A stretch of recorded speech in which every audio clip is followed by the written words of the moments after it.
ఒక మహిళగా తను చేసేది నేను సపోర్ట్ చేస్తాను. బికాస్ 33% రిజర్వేషన్ ఇస్తే నాలాగా చాలామంది మహిళలు ముందుకు వస్తారు, పోరాడతారు, వాళ్ళ టాలెంట్ చూయించుకోవడానికి ఒక అవకాశం దొరుకుతుంది. కాబట్టి 33% reservation is a very good thing. ఎందుకంటే మహిళలు అన్ని రంగాల్లో ముందుండాలి.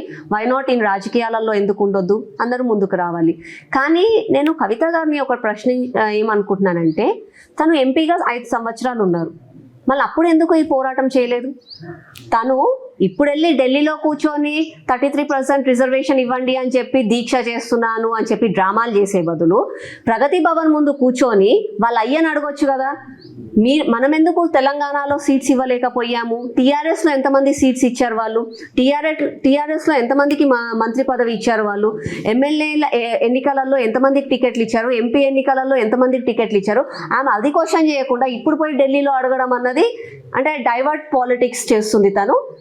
It might be an honest reason, మంచి చేయాలని అనుకుంటుంది కానీ తప్పు సమయంలో చేస్తుంది. తను ఎంపీగా ఉన్నప్పుడే తను చేసేది ఉండే.